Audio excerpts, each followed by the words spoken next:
Nick got me rolling, got me shaking, got me aching, got me twitching, got me snitching, got me making a fuss.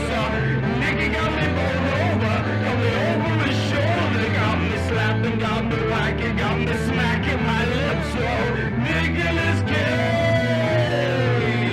oh, Nicolas Cage, he's an international treasure of ours, yeah.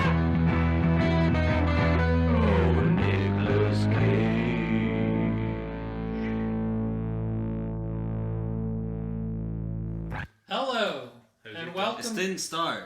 There's beats. You gotta wait for the beats. Hello, and welcome back to Nicolas Cage International Treasure Season 2! Season 2! We did it, guys! We're back and better than ever! Do you like that smooth intro? Do you expect much more of the smooth intro? Smooth jokes and smooth tellings of stories of smooth movies. I can't hear anything in my right ear.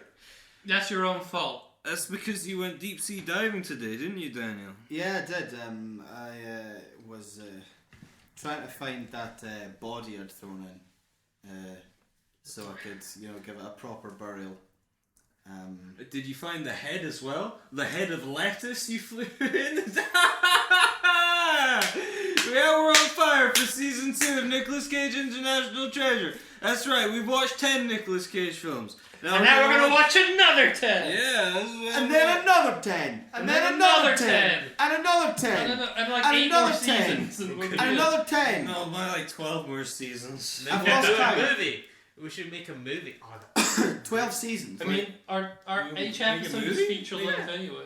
No, but we should make a movie of us doing this. Get actors in. Nicolas Cage would play Nathan. What's gonna be the conflict? Because we need one of us. Because we need an A story, and we need a B story, and a C story. What's the conflict, We guys? break up, right? 2 of us go do one Nicolas Cage podcast, and 2 of us go do another one. We compete with each other. Oh, that's kind of good. I say it's like a David Lynch experimental film where Nicolas Cage is playing each of us, and then at some point he realizes he is Nicolas Cage playing each of us, and then starts to have an in-depth conversation with himself about why he is doing this in the first place. Fuck yeah! I say we write it and we pitch it to David Lynch. Well, what we should do is we need you guys to reach out to Nicolas Cage and really harass him on social media. He's not on social media. Right, We need you guys to call his travel. agent and compel him to do this film. But I mean, we know that Nick will really pretty much say yes to anything. How about we don't do that? Because if Nicolas Cage showed any interest in this whatsoever, I would just die. I would give up and die. I want Nicolas Cage in our flat. That'd be fucking hilarious. Sleeping on the Would you couch. take? Yeah, it's next to Daniel. Talking about sweet nothings. Would you take? I love the idea he doesn't get a hotel. He's like, I thought I was crashing with you guys. That would be fucking. Experience. I think would in fact just be like, if he was getting a hotel, then we phone up and cancel his room. There's been too much interest. Just as there was a lot of interest, probably maybe in the I don't have the film year. Someone Phil. Give me a sec. I think it was Phil. 1999. I feel like it's 99. Yeah, it's 1999. You were The right. 90s. Oh! We're high energy for season 2 of Nicolas Cage International Treasure. And on that high I've had 3 coffees. Introducing the film about snuff porn. Yes. 8mm. 8mm, 1999 film, directed by Joel Schumacher. Written by Andrew Kevin Walker, starring Nicolas Cage, Joaquin Phoenix, Peter Stormare, and James Gandolfini. Synopsis is: Puff the Magic Dragon, more like Snuff the Fuckwagon. Watch Ghost Rider infiltrate the world of titty flicks whilst the Joker watches on. How did we find them? I'd like to start off by saying I think this is the most stacked film in terms of cast we've had yet. Yeah, you've got what? Yeah, I recognise 2 actors. You've got Nicolas Cage. Mm-hmm. You've got the Joker. Yeah. You've got fucking Sopranos. Yeah, we've got Peter Stormare. which is insane. Big bad. Peter Stormare is a fucking class actor. Handsome Russian man? No, I feel like he's Jackman? Swedish. I feel like Peter Stormare's Swedish. I just know he's in Until Dawn. Yes, he is the psychiatrist in Until Dawn. He's in John Wick. He's in We watched a Sandra Bullock film on a podcast we never did where she was in. Which one? The one where she dies and then keeps on living. Oh, Or you... You've got Catherine Keener as well. who the hell is Catherine Keener? She Keener. was in Keener. Being John Malkovich. Yeah. 40-year-old you know the woman in 40-year-old Virgin? Yes, yeah. The woman who plays she- the romantic she interest plays of Nicolas Steve Carell's Cage's character. wife in this film. This film in which Nicolas Cage plays a private investigator who is He's kind of an up there private investigator because he doesn't seem to have a lot of moral scruples about what he does. well, he's fresh. Isn't he fresh meat? Because that's why he gets. No, I asked think to he's- do it because he For me, he seems 'Cause he- like he was quite seasoned, wasn't he? reasonably, but like he also at one point the main antagonist or one of the antagonists says, "Oh, because you're so new, I could have charged you or I could have paid you way more. You asked for way less than I could have given you." Or maybe that just shows the morals of that character.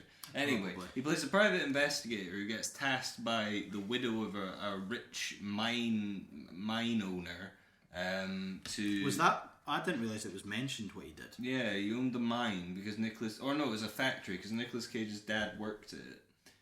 And that's why he was so excited to go to the manor house. I kind of don't remember any of the backstory because of all the horribleness that happened not Because long after. it's 3 weeks since we watched it. Yeah. Maybe 3 weeks since we For a watched month. it. It was a 2.5 hour long film. Yeah. But I do believe it's one of those films where you don't remember much of the plot, but you remember a lot of the What happened. shit that happened. The depraved Shush. shit that happens during it. Yeah, it was from. It was. I was eating eggs watching this. And, I can't eat I eggs. watched it at 11 They o'clock make in the me morning. shit real bad.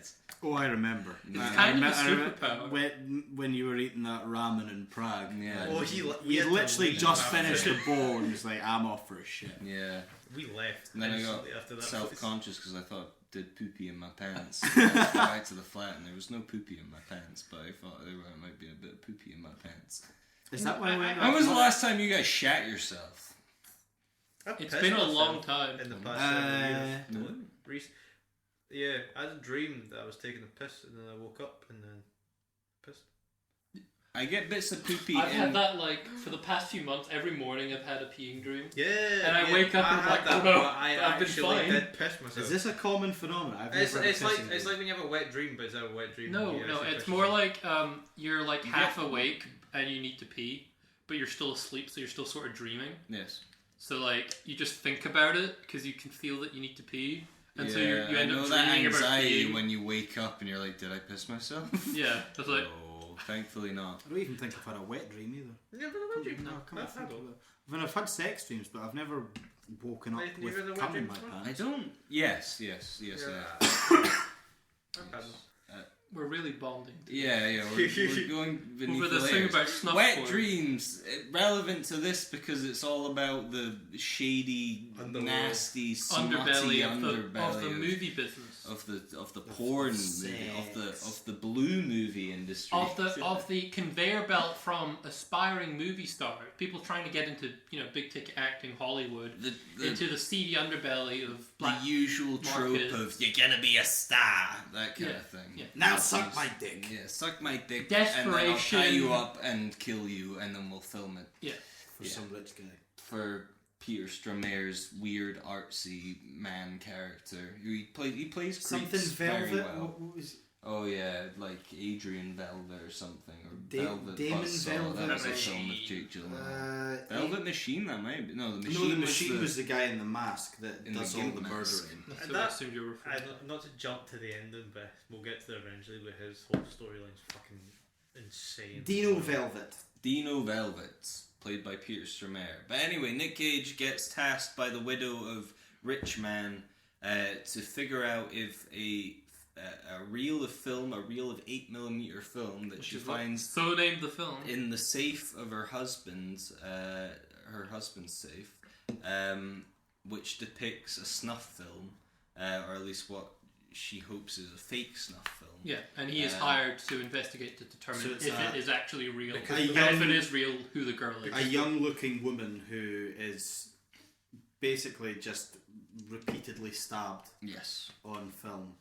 And Nicolas Cage watches it and Not his best. Fun fact. Not his best performance in You that. don't think No, so? I thought. No, Yeah, when he's grimacing it every time she's stabbed, it's like. I thought it was quite realistic. You might actually go. I don't know. I've seen some fucked up shit on Facebook. yeah, but this was pre-internet, right? Yeah. Oh, So, yeah, like- they were using DVDs. was- You're not as likely to accidentally see something that will traumatize you from childhood for life. Yeah. You know. Unless you like. we've in our generation we've had the benefit of the internet being a horrible benefit. place to be. I think the only chance you had of being traumatized was like walking in while your parents were watching Twilight Zone Yeah. or something like that. Like Back in the 80s. There's a website you can go Or to now. if you. Back then. Do you know with Yeah, the whole seeing at films that you weren't supposed to. Jeffrey Dahmer stuff that's going on at the moment now? That Netflix TV show came out. I heard. So if yeah. you I Google haven't seen it. Jeffrey Dahmer crime scene photos, the first website is literally a website full of all the crime scene. You can see Tupac's dead body on it if you really want it. Like it's Is he a Unabomber? Was that Jeffrey? Jeffrey Dahmer was the guy that killed gay men and ate them and Yeah, shit. he basically Oh. met up with picked At up gay guys bars at and bars, stuff. and We were talking about that not long ago, were we? On a night out. Anyway, we were talking about Killing finding No, men no. and killing them and eating them. We were talking about Jeffrey Dahmer. The woman who plays the girl in the 8mm footage though Yes. was originally a stripper who got the part. Didn't get the part originally. She just got as like a stand-in for someone. Right. But then the director of the movie, can't remember his fucking name. Joel Schumacher, Yeah. Yes. Saw her and liked who her, is not a relation of And- Michael Schumacher. liked her haunted look about her, so gave her the role as the I- girl on the. Maybe it's just the content of the film, but part of me worries that there was a bit of the "you'll be a star" in Yeah. that. I don't know Joel Schumacher. I don't know his preferences. No, I'm We can wondering. talk about him all we want. He's dead. Oh, okay. Yeah. Well, you can still get Died sued in for June Yeah. 22nd, slander. 2020. The richer they Oh, are, he the looks stronger like their a creep. state. Oh no. Come he's- on, and he's- show John and Cure. This looks like the kind of guy who would be like, "You're gonna be a star." You're gonna be a star. He looks like a bohemian. And, he's Very from- artsy. and I hate to add more to the the stereotype. He's from New York. You're gonna be a star. Oh right, okay. You're What else gonna- has he done? Original- When was he born? 1939. Jesus. Yeah. Jesus. No, but no. He I was 80 wonder. when he I died. wonder He how died 2 years thematic ago. it is, though. That, He that- did Batman Forever. Oh, you He was oversaw. selected to replace Tim Burton as director of the Batman franchise and oversaw Batman Forever and Batman and Oh, he Robin. did The Lost Boys. Batman Forever. I know someone who's that's their favourite film. The Lost Boys. He also Well, I'm sorry to say that the director of that is a creep. he directed that very lesser no known- off a evidence. picture where he looked Of wild alright. speculation. He looked like he did theatre, but it's fine. True. He wasn't even the first choice Anyway, for this He no, film. I was directed wondering. he directed Phone Booth. Colin Okay. Farrell. They want I they, haven't seen they that. wanted David Fincher to be the director of this. That makes sense. It's a David Fincher kind of film. But I think it would have been better with David Fincher. Kind of. I think the cinematography would have been better. Yes. Not to say it was bad, but it just wasn't noteworthy. I don't think at any point it didn't really stand out. But yeah, no, it does seem like a David Fincher kind of film like that, because it did remind me a bit of The Girl with the Dragon Tattoo, which David Fincher directed. That same kind of like person gets hired to investigate seedy underworld, Yeah. or like, you know, a world underneath what people see. Yeah, how did we find the film in general? We haven't given general thoughts or takeaways from it. I thought it was very interesting about a man that doesn't know how deep he's going and is suddenly way too deep, but also his integrity is too strong for him to know when to give up, and so he ends up doing, going way too deep, and I forgot his name, Joaquin Phoenix. Joaquin Phoenix's character talks about like this kind of stuff. It changes you, Max He California. does There's a- very well. There's a good character. moment where he says, "Did you get off to it?" Like when they went to the really fucking like seedy part of it all, and he's like, "No, of course I didn't." It's like, "You didn't get turned off by it though, did you?" Like it's because there's part of Nicolas Cage who really enjoys like putting his life on the line and and going into these really disturbing underworlds. And Well, I stuff. think he does because he says it's just because he wants to finish the saga sort of thing, and he wants to see till the end of the case. But he could have gone to her at any moment and said, "Yeah, I'm out, I'm done." Well, he's playing. But two no, lives, he was so he was he's playing two lives. He's got his wife and his Yeah. kid at home, which when he goes back, he's this loving father. And then when he goes out, he's this man with a gun that will go into like a place where literally there's a box with the word kiddie porn written on it, Yeah. and just doesn't. Well, he's pretty. No, I think No, he looks it pretty haunts him. It disturbed. haunts him. He just has a very good poker face, I think. Because he can't look disturbed in the scene because he's in that area with people who are after Yeah. that. But they introduced the two sides of him very early with like Yeah. the wife, like when he gets home, the wife's like, "Have you been smoking?" He's like, "No, I quit that ages ago." And then the moment he goes down to the office to take the call, The relationship, like Shouldn't most be over. marriages, Should be are over. based on lies.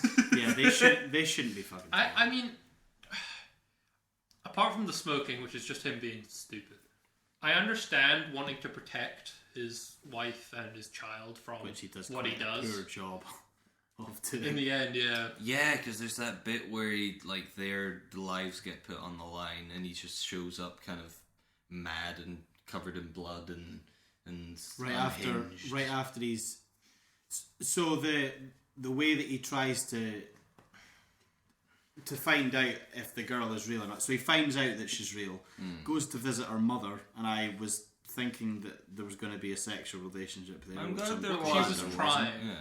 I think that was trying to show that he's not scum, you know? He still very much loves his family. Yeah. It's just he's been dragged into something he shouldn't have. Yeah, so he finds out the girl's real, Or he should have avoided it all. and he uses this guy called Max California, who's Joaquin Phoenix's Yeah. character, to sort of figure out. Who was originally going to be played by... No, told me. I think it was Russell. No, No, it wasn't- it Russell wasn't- Crowe. it wasn't- it wasn't Russell Crowe was originally meant to play Joel sorry. Russell Crowe agreed to originally be in the film, Right. but Nicolas Cage's agent called and said Nicolas Cage would do it, so they dropped Russell Crowe and For agreed Nic Cage, Yeah, right. that was it. But Russell Crowe would have been you, the you main did character. say someone was going to pay... Oh, Mark Wahlberg was supposed Yeah, to play... Mark Wahlberg turned down the Joaquin role Phoenix's of... Yeah, Mark character. Wahlberg, when they approached him, turned Yeah, down the he role wouldn't of have Max done that. California. No, Yeah. well, like Joaquin Phoenix played that far better. That They've got Fucking Mark perfect. Wa- Mark Wahlberg would have been unbelievably shit in this. No, he would have been really creepy. Well, imagine if it was Russell His Crowe and acting Mark style Wahlberg. would have just made it seem like that He was was a little fresh too out into of it. Marky Maybe- Mark and the Funky Bunch in this. maybe That- he wasn't seasoned enough for it. But I feel like Mark Wahlberg is due a real challenge for acting, like something outside his wheelhouse, because he plays the tough guy most of the time. Right? He Patriots plays- Day wasn't bad, but again, he was still like that What- cop. What film? Patriots Day. I haven't seen The one based on the Boston bombings, he played a police officer who was there at the time. He plays it pretty well, but again, it's another. What those- time is for it? fuck's sake, Ah, Right. He plays it pretty well in Keeps terms up. of. But again, he's just one of those police. He plays a police officer again. Basically Yeah, the he same plays role. the tough guy all the time. He's good in the other guys as kind of. Well, yeah, he sort of hops into. he's still a tough guy though, but he's like Yeah. the foil. He needs a dramatic real, like, role. yeah, creepy or like just seedy role, something that he hasn't done before. Just because like Adam Sandler and fucking Uncut Gems and all that. Or Robin Williams in 1 Hour Photo. Was that the stalker one? Yeah, he needs his 1 hour photo. Yeah. Is what he needs. Your food smells ready, by the way. It's not due for another 6 minutes. Smells burning. Oh, for fuck's sake. Right, Jo- Kieran. right, So, here what's we go. your unique take on this film as a whole? The movie as a whole, I can't say I didn't enjoy it because I did, but it is one of those films that I'm never going to watch. I don't believe I'll ever watch again. I don't really want to watch it again. Yeah, I'm never going to be like, here, here's the movie you should watch. 8mm. Do you know when you should watch it? Really late at night when you have nothing else to watch. Just make yourself pretty much traumatic when you go to bed. But Yeah, it's one of those films. It's a film that I wouldn't watch. yeah, unless I'm glad I watched it. Yeah, yeah. I'm glad I It's- saw it. I'm glad I've added it to my experience. What are you talking about? I'm back. Yeah. It's about me now. What are you saying? I'm saying I wouldn't have gone out and watched this film on my own at any point. Like, it really isn't the kind of thing I watch, but I'm glad I've watched it because I've seen a new. I've experienced something outside of my comfort zone. It was if that great makes sense. also to see the guy that played Tony Soprano in that type of role. Golfadini or Yeah. Gandolfini. Oh, he's a fucking great actor. But when I saw him on the screen, I actually got really happy, even though I know his character was going to be a piece of shit. Yeah. Because he's like a big porn director, but like not a good porn director, more one of the ones where like, you want the role? Suck my dick. That kind of porn director. He suits that kind of Well, is role. he actually? in I physicality. thought he was a casting agent. I just thought he was a porn director. I think he's an agent because The fun he thing, works that kind of thing has with. gone away now. Oh, hasn't it? he does work with that porn director. He who works makes with film. the Dino Val- Valentine. Who's Dino Velvet. Yeah. Also a very fucking creepy character. just Peter in- Stormare is expert at playing creepy characters. That's He his does it whole very well. whole niche. I think he goes It's home just and is fucking like just a weird. really happy man when Yeah, he gets home. And then it's like the Junji Ito argument. Junji Ito makes this really fucked up manga stuff, but he just loves his cats. And And then the really light-hearted stuff is like a really fucked up dude. well, Rob Zombie's another good example. Miyazaki. Rob Zombie is like, you watch his films, you listen to music, they're all fucked up, like House of a Thousand Corpses, right? Yeah. Where a man gets turned into half a man, half a fish. But you go to his home, he's a vegan, he lives on a big farm, he doesn't drink, he's a very happy man, him and his wife raise all these animals, but you go into his house and it's just like, and it's like all And he this stands horror- up for baby metal on Twitter. Yeah, and there's What's all Baby Mel? Is that new Mel? No, Another- it's No, it's a it's a group. Japanese band. They've got such hits as "Give Me Chocolate." Like they make sort of. It's actually pretty cult- good. It's called. pretty I good. believe their genre. I may be like completely wrong. In which case, cut this out. But I believe it's called kawaii metal. Well, no. It's a J-pop group, Right. typically, that are doing heavy metal stuff. Yeah, So so it's they wear, kind of they a wear mesh like between sort both. of Kiss. So it's like Sex Pistols, where it's like an orchestrated, transgressive like genre. No. Yeah, they're Because Sex Pistols was a boy band that was formed Yeah. to play music that was against that kind of thing. Actually, weirdly, I'm not sure if Baby Metal were formed in the same way most J-pop, K-pop groups Right. are formed. Uh, But I couldn't tell you But otherwise. yeah, it's three girls, Yeah. and Right.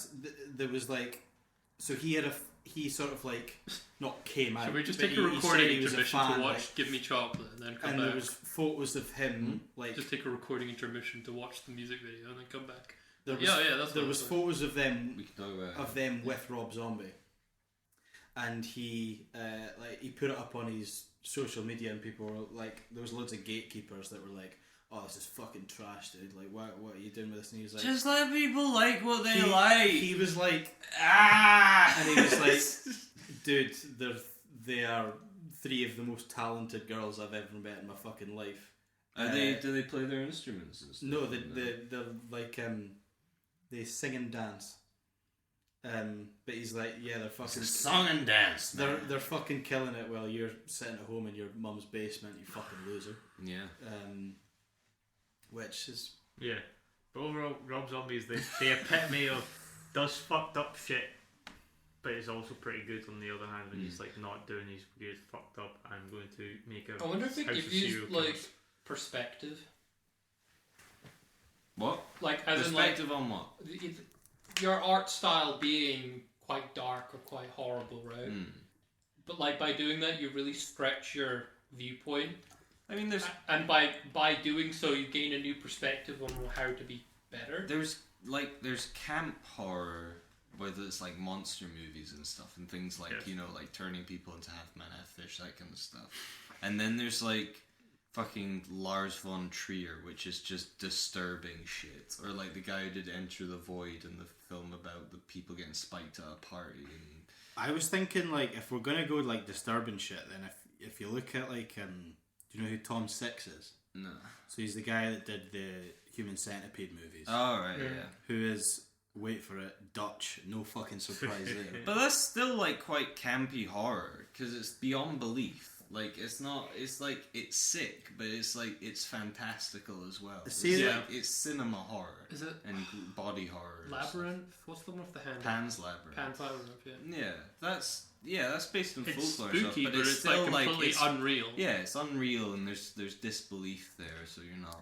It's just- buying into it. I guess you're talking about something that's But too there's grounded shit in where reality. it's like kind of like 8mm, where it's like it's quite grounded in reality, and like it's fantastical in a way because you don't like all this underworld and stuff, and like this gathering, like people gathering together and selling like illegal Pre-internet? pornography. Yeah, maybe actually. Yeah, pre-internet. That probably is the thing. One of the... You've just reminded me, it's probably in a similar vein to this film, actually. So, have you guys ever heard of a Serbian film? I think you've I've heard the brought name, that but not. So, it sort of... it opened up a big conversation about, like, censorship of films and restricting people's art, because when it came out, countries including Spain, Malaysia, Norway reacted just outright fucking banned it. Right. And it's still forbidden in Australia, New Zealand and Germany. It's one of the... Like, I've not seen the whole thing because I've usually got a pretty strong... pretty strong stomach when it comes to films, and I can watch like some fucked up films. It's bad. What's the content of the film? So is it like snuff, or is it? Yeah. It's so like actual snuff film, no, it's not an actual snuff film. or so it's based around a snuff film. so the premise is there's this porn star that's like reaching the sort of end of his career. Right. And he agrees to participate in this last film in order to make a clean break from the industry. It's like an artsy film that he signs up for. Yeah. But it turns out to be Yeah. filled with Yeah. Yeah. turns out to be filled with like necrophilia and paedophilia. Oh. That's Like he finds when he's like looking through tapes, he finds one of like there's a baby involved. Is it a documentary or is it? No, it's a film. It's a fictional film, but it really pushes my boundaries of what you'd consider art and what is just It's like a lot completely of and utterly stuff. depraved and fucking horrible. It's the big thing with like Werner Herzog especially, like made some really fucked up films. Aguirre, Wrath of God was one about this group of Spanish conquistadors traveling down the Amazon. But it's that kind when you read into the backstory of the film, it's this fucked up world of like they were all sort of like starving and dehydrated, and they were all living on rafts while they were sailing down this river, and like apparently there's stories of like the one of the women in the cast would just get passed around by the crew, and the lead actor had a rifle and he shot someone in the crew like when they were playing cards because he couldn't get sleep. It's that kind of shit where it's these controversial films. I don't know, like they're good films and they say something, but the way they were made isn't great and Makes it a bit shit. Yeah, because just the way people were treated during the production of the film. Even in more mainstream films like The Shining. Yeah, Like The what, Shining what is what came to Kubrick mind. was sort of famous for doing with these actors, and that he fucking terrorised that. What was she called? Shirley? Yeah. He fucking terrorised the shit out of her. So like the reactions that she gives actually locked her in the bathroom and had like Nicholson she didn't come know to that the Jack jets, Nicholson was going to start slamming through the door with an axe. And you think, right, it gets a good reaction, but at that what point, are you sacrificing with It's the not person? even acting. yeah, that's what I was about to say. At that point, it's not even acting. So what are you trying to do? Like you're getting a good shot. In a fucked up way, it's reality film. Yeah. It's a genuine reaction. But it's someone that's genuinely fearing for their fucking life because they're. And has anyone seen Cannibal Holocaust? No. It sounds like a film I'd never watched. It's heavily based off things Is it a like B movie? Heart of Darkness, like that kind of going into sort of the black world, and it's this group of documentary makers, And Eli Roth loves it, and Eli Roth is famous for his torture porn films like Hostel and the Hostel series. But Cannibal That's Holocaust, they go into the Amazon and they contact tribes which hadn't been contacted before, and they depict them as cannibals and stuff, and like introduce them to the world as cannibals. But they burn down villages of tribes, like, and they just have these tribes of people like running from them setting fire to like houses. It was a banned film for a long time. Wait. Are you saying that outside of filming they were doing these things? Whilst filming, they were. So doing Yeah, I know. they were What I burning mean is down- like but, there yeah. was no set. They just found. Yeah, I So think, for the I shot, think, they were just burning down people's but they homes. also like they just killed animals on film and stuff, and like chopped open turtles and that. But part of the reason it got banned for so long, partly due to its content, but it's they pretended that because the characters die in the film, and so they made the actors disappear like from public eye, and so everyone presumed it was an actual snuff film for a long time. In like so yeah, it's like these controversial films. But also, there's controversial films that were actually showing a lot of good. There's one called Titty Cut Follies, which is about an American asylum, like a mental institute. Yeah. And it's a documentary about the conditions, and that was banned for a long time just because it was showing the way people were treated in mental institutes, and people didn't want. What year is this in? It was, I think it was like the 50s. Okay, Yeah. so yeah, it was people that were getting thrown in for having depression. Yeah. So or you're being gay. Oh, or yeah. like, I feel like you're trying to you're raising an interesting dichotomy between what is okay for censorship and what is deliberate like political censorship. I don't know what I'm trying to say. It's a really fucking murky water.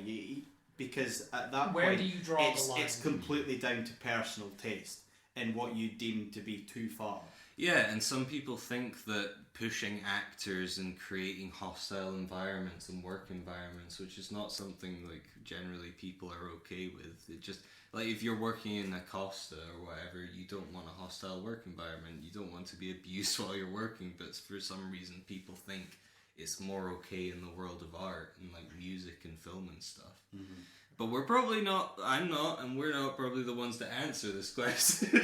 No. But we've gotten onto this because 8mm is discussing these sort of controversial films and like illegal films and stuff in its content. And It's talking, like there's a sort of, I want to say deep dive, but like Nicolas Cage's character has to explore the underbelly of illegal porn.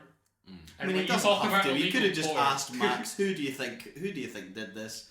And he tells him, and then he goes and meet him. He didn't have to go and go to that depraved porn area, which is why I think It might that even he is be- more similar to the rich guy than he thinks, and that Do you think there's he's like just it's that morbid curiosity. Yeah, morbid curiosity with the sort of this world he doesn't know, and he wants to. It's like the bit right before James Gandolfini gets it. Nick it's a really fucking good bit of acting where he's just screaming at him, asking why, why. The scene in the abandoned house. Yeah, and the guy it's- and the rich guy and James Gandolfini's character is like because he could. I really like Because he was rich, he could. I he wonder could've- though, is this a comment on the tropes of traditional PI? I think because Dramas? this is what I really like about that scene is because usually in an action film like something like Die Hard or something, I don't know, you would see like the good character would be pushed to such an extreme that he would just be like, no, I'm gonna go on a killing spree, and then you'd have your like Break, rampage. but not bend. But Nick Cage really needs to be pushed over that like barrier Because he wasn't going to gonna do it. because he gonna do doesn't want to kill anybody, and he doesn't want to like have to kill Yeah, anybody. he has to reevaluate his entire worldview. Yeah.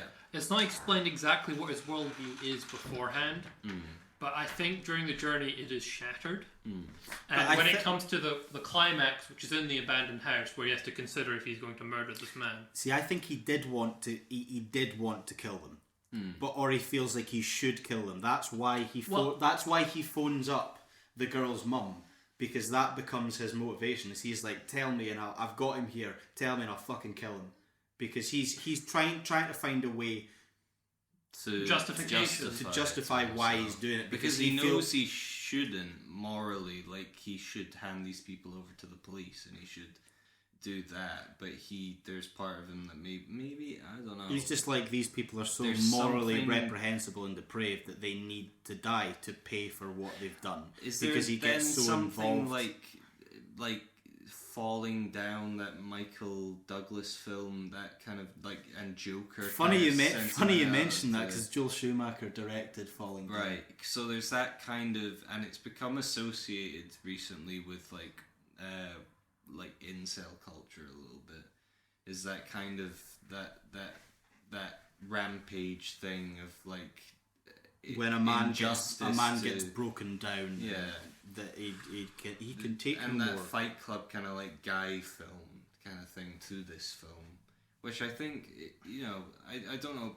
There's a whole social commentary on those kinds of films and stuff, and I don't know enough about it to go into it, but I think maybe there is an aspect of those kinds of films to this, where it's like he is now the character that has to fight against these injustices. I don't know. Maybe I don't know quite what I'm articulating. To pick up on that, Fred, I feel like, or at least what I'm getting from you is, there are a lot of films that talk about a main character, perhaps a hero type character. They experiences some grave injustice or there's some terrible crime, and by doing so they choose to perform an act, like to give become a seeker of justice, to dish out justice on their own. Yeah. And you could almost say an interpretation of this film is a commentary on that. Yeah. In that, like, it is... Because that character holds a lot of hallmarks of your traditional hero and protagonist. A character that experiences great evil and decides that they must be the one to deal with that evil. Yeah. But, like, it's taken very seriously, and what or more like... what an actual scenario like that would be, because the heroes that are described in those more light-hearted or more less serious films tend to act in a way that isn't really what you'd expect. Yeah. Because they're doing horrible things because of horrible things. What do we think of Nic Cage's performance then in the context of that? Like, as in a character that is fighting against the tropes of these kinds of films? Personally, I don't think the film was trying to address that at all. I think this is something that we've interpreted out of it. Okay. I feel like it's a stretch that the director and Nicolas Cage had that in mind as they were creating the film. Do you think it was just trying to be a film that was as fucked up as possible, and then someone wrote that would be The Wicker Man. Well, it depends on. You could probably say that it was trying to make a point if we look at who wrote it and see if they write similar kinds of films, or if this. And you're checking now. I do think it's very interesting because you said Andrew Kevin Walker, the actress that played the lady that was murdered in the snuff film, was a stripper. She was a stripper herself, and I mean, given the way the film is, she might have been, because the film talks about the character the stripper. That's all I know. This actress plays. Script doctor. Goes from leaving her hometown in a sort of rural Central Midwest America to California to try and join Hollywood, where she tried to go along with the dreams of her boyfriend, but like her boyfriend dumped her almost immediately, and so she tries to make her own go of it, but she can't get a job in acting. So she works her way down. She works doesn't she work as a stripper for a time? Yes. Yeah. Well, it's implied. Yeah, it's implied that that was how they found her. I think.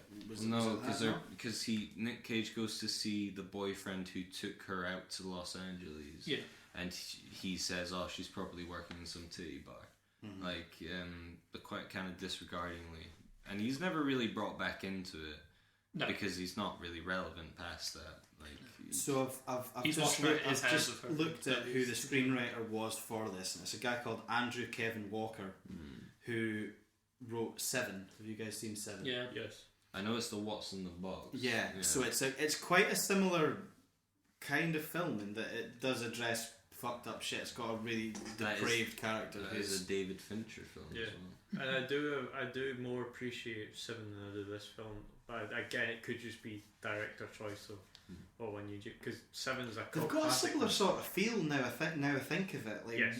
in watching it, I feel the same way watching Seven as I did think watching this. A big part of it is because Seven is late 90s as well, and It was 95. there's a real sort of feel to late 90s films in especially their camera quality. I don't know what it was. I think it may have been like this transition period between film and digital. I'm not sure I exactly. don't know when that Like, happened, 'cause yeah. I think it was more tape they were filming onto there, because DVDs weren't a thing in the late 90s really. Digital. Which is Early why the 90s. film The Room is so groundbreaking, Because because they that was filmed twice. So it was filmed on reel, and it was filmed on digital as well. But things like, there's this and there's Seven and there's Train Spotting especially has a real nostalgic feel to it, just in the film quality. There's a lot of grain to the film. It's the only way I could Does sort Pulp of Fiction relate. have a similar Yeah. feel? Yeah. Another way I could sort But of he relate probably to it filmed on film for that. is if you look at But like films that are much like older that were definitely on film don't have that feel, which was very interesting. Yeah. So it's this kind of transition point. So I guess maybe like very late film. Maybe it's camera. digitized film. Maybe that's what it was. I don't know. We need to Well, I look mean, it into was certainly it's certain, but everything Someone we has watched the has answer, been maybe. digitized. Tweet at us at what's the Twitter? 4 or more four. At least Prats. 4 Prats. At least. Well, at least four. Maybe four we'll hours. get We'll have it linked in the It's description. at 4 Prats. There you go. at 4Prats Yeah. on Yeah. Twitter. That's Yeah, good. hit We got us short up of with that. If you know what this 90s film nostalgia is, Yeah.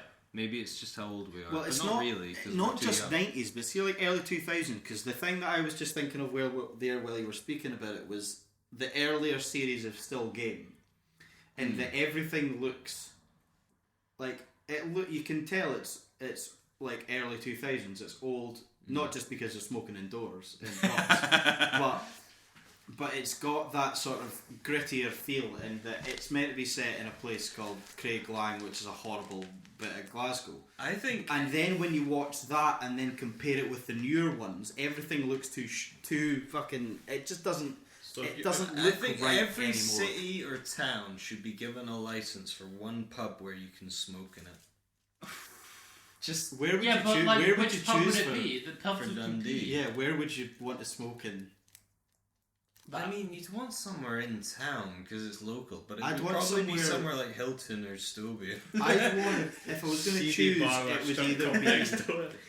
If I was going to choose, it'd probably be George Orwell. Yeah, Oh, yeah, I yeah. see that as a smoking pub.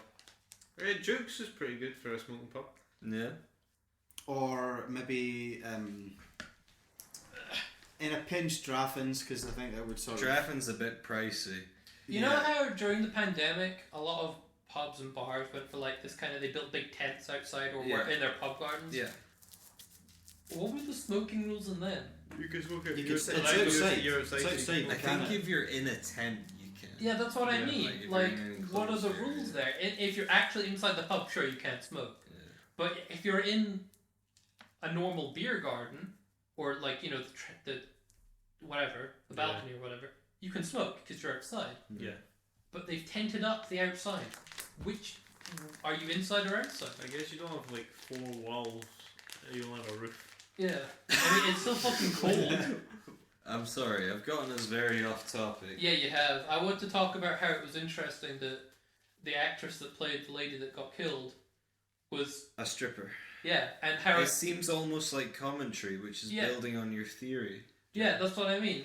It's like, You could write it's almost, an essay. it would on be this. really cool, actually, if it was intentional, which Yeah. it wasn't. Mhm. Which makes We me don't think, know. well, yeah, Maybe. Beaton said that she was filling in for an Oh, actress it's like that a stand. didn't make it, right? Okay. That was me. Sorry, Kieran. That's cool. She was a stand-in, and then he liked the way she looked. Oh, she had like a horrid look to her or something. I can't remember the exact words, but there's something about her that gave him this like, yes, I could see her getting murdered on like an 8mm Star footage. quality. That's what I don't like though, because the director, he didn't have that intent in mind. He was just like, so he wasn't. He was still acting within the confines or the limitations that are described of the Hollywood business and the Hollywood industry in the film. Like, he wasn't acting outside of it. He wasn't trying to... It's not like... The director didn't change their behaviour based on what they learned from the film. Even though the film was commenting how horrible it is. Well, we don't know how Hollywood much was cycle. changed in editing and Yeah, stuff. I Because know. often, like, once you've made something, once you film something, I guess your perspective would change on what that is you're trying to put across. Yeah. You go into it hopefully with you wanting to get something across. I guess it's just an idealization of mine that, like, people involved in making these films are making commentary on a certain industry or a certain way things aren't being hypocritical as they're making these things. Yeah. To sort of wrap up, I can't really, as it's been like, 3 weeks since I watched the film, Yeah. I can't really remember many Cageisms, but to sort of replace that for this episode at least, do we have like a Nic Cage highlight in the film? I Like, think what we a talked piece about of- earlier, which we may share, is the scene in the abandoned house where he's trying to push himself or is trying to come to terms with whether he wants to kill the person. I think that's some really good acting. from Yeah. him. I think the best bit, and I'd say one of his highlights of the films that I've seen is when he's killed everyone, when it's all over, and he goes back to his house expecting his wife and his kid to not be there, and He he breaks finds his daughter in her cot, and I don't remember that. and Oh, his right and at his the finale. and his wife comes in, and he just completely breaks down. I like that I can't remember if because- he says the phrase "make it stop" or "make it go away," but he is really affected hard by what has happened. Not just the fact that he's killed people, but I think it's just the things that he's seen, and he's thinking like that could be she could have been my daughter. And I think that's probably why he that's a good thread to draw through the film. Yeah. There's a scene after that was very good, which is like he's had this emotional breakdown and he's kind of numb. Like, I think it's the day after, or the days or weeks after. Are you on about when he's outside and he gets the letter from the girl's mother? Yes, yeah. And there's this kind of moment where, like, he has been changed and they're not sure if, like, he's not sure, his wife's not sure if he can heal from it.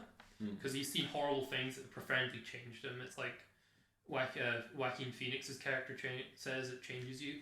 Who gets And then- killed quite horrifically. Yeah, he does. And then he reads the letter and he kind of he emotes. I can't remember how he emotes, but at the end of the film, he looks at his wife like she knows exactly what yeah, what the letter says. you can see in him there's hope and he's healing. That he might return to who he was before the film. I don't think he's going back to private investigating. I think he's probably he's retired after that. Kieran, a favourite moment? I can't really remember much of the film apart from like the most fucked up snippets. But as you said, the scene where he's kind of wanting to kill his man but doesn't want to was a scene in the film where I didn't actually think Nicolas Cage would put much effort into. Not in like a terms of like, oh, it's going to be shit, more like I didn't really see that whole point in the film coming. I just thought it was one of those films where everyone dies, he goes over, blah, blah, blah, blah. Yeah. But it was very good. The ending of it kind of... The beginning of the movie is okay, the middle of it gets a bit better, but the end of it is where this movie kind of stands out, because you can tell Nicolas Cage has put a lot of effort into trying to convey an emotion of just fucking sheer, I don't know what I've just done. Like, Yeah, no, he's sort of like, he dug himself a hole. And to see us keep on digging ourselves into this hole of Nicolas Cage, yeah, you said yours. No, I was expanding on his. Alright, fucking on you. My go. favourite scene, I don't even I had know. a good tie up there, but Yeah, fuck you. Fuck you. Alright, my favourite scene, I don't really know why, was when he was racing from New York back to his home. oh yeah. Because, like, just the desperation as he drives, because he's, like, he fears for his family because he heard that they're going for them. And, like, just, I don't know. Because before that moment, it kind of seemed like he didn't care as much because he kept blowing off calls or he kept lying to his family about different things. But in that drive, you kind of realize, or maybe he realizes how much he cares for his family. He's got himself in too deep. Yeah, and he's like, oh shit, I can't believe that, that anything I've done could have an effect on my daughter and my wife, you know? And just, he drives non-stop, you know? I don't know, it just really struck me, because, like, he was still wounded when he came, he was bleeding the whole time. I don't know if the mic picked that up, but if it did, It sounded like a horror film. yeah, It's like this is zombie this we're all about? Nah, you're freaking me out. There's going to be a fucking horrible face that's just going to rise up in the window there, and we're all going to die. Right, And join with us. that, this has been season 2, episode 1 of. As you can see, we're Nicolas hot. We're Cage. hot off the presses. We're getting the jokes. Join us next week or whenever we figure out when we're releasing these. For Leaving Las Vegas. Ooh, What? never seen it. Fucking speaking of, 2015, that film, oh, that's recent, man. and it's not rated well, so that's Yes! Yeah. Too many good ones. Right, see you later. Bye. Thank you. Bye. Bye. Nicky got me rolling, got me shaking, got me aching, got me twitching, got me snitching, got me making a fuss. Nicky got me bowled over, got me over his shoulder, got me slapping, got me whacking, got me smacking my lips. Oh, Nicolas Cage, oh, Nicolas Cage, he's an international treasure of ours, yeah. Oh, Nicolas Cage.